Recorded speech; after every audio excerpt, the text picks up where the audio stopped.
અગત્યના સમાચાર દક્ષિણ પ્રયાગ તીર્થ ક્ષેત્ર ચાંદોદ ખાતે પૌરાણિક પરંપરાથી ઉજવાતા 10 દિવસની ગંગા દશહરા મહોત્સવનો મંગળવારથી ભક્તિભાવપૂર્વક પ્રારંભ થયો।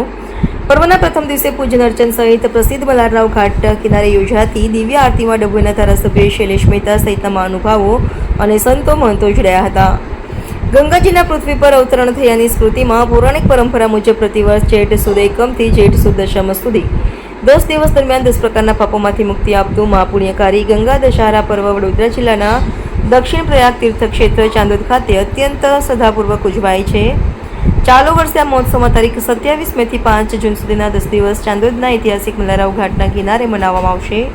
પ્રતિદિન સાંજે 6 કલાકે વિદ્વાન ભૂદેવો દ્વારા ગંગાજી નર્મદાજીનું પૂજન અર્ચન, વેદોચ્ચાર, મંત્રોચ્ચાર, 1600 પ્રચાર પૂજન, નર્મદાષ્ટક ગાન સહિત ગંગા મૈયા અને નર્મદા મૈયાની મહાઆરતી તેમજ ચુંદડી મનોરથ જેવા ધર્મમયી કાર્યક્રમો યોજાશે, જેનો લાભ લેવા સંતો મહંતો, રાજકીય અગ્રણીઓ સહિત ગુજરાતભરમાંથી સેંકડો શ્રદ્ધાળુઓ રોજે રોજ પધારી ધન્યતા અનુભવશે। આજથી જેઠ મહિનાનો પ્રારંભ થાય છે। જેઠ સુદ એકમથી જેઠ સુદ દસમ સુધી ગંગા દશહરા કહેવાય છે।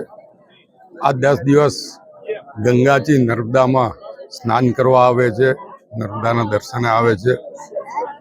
એનું અલગ જ મહાત્મ્ય છે અને વર્ષોથી નર્મદા કાંઠે રહેતા તમામ લોકો ગંગા દશહરાનો પર્વ ઉજવતા હોય છે।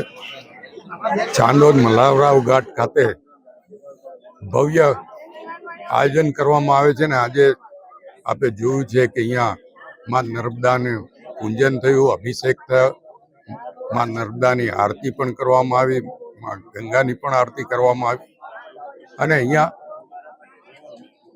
ચાંદોદ જ નહીં પણ ડભોઈ તાલુકાના મોટા ભાગના લોકો જે નર્મદા કાંઠે વસે છે તમામ અહીંયા હાજર છે અને માં નર્મદાને પ્રાર્થના કરીએ છીએ કે માં નર્મદા અને જ્યારે ગંગાજી આ 10 દિવસ અહીંયા આવે છે ત્યારે માં ગંગા અને માં નર્મદા બંનેના આશીર્વાદ તમામ દર્ભાવતી નગરીના દર્ભાવતી વિધાનસભાના નાગરિકો પર વરસતા રહે અને સુખ સમૃદ્ધિ અને ઐશ્વર્ય આપે, એ જ આ પ્રસંગે પ્રાર્થના।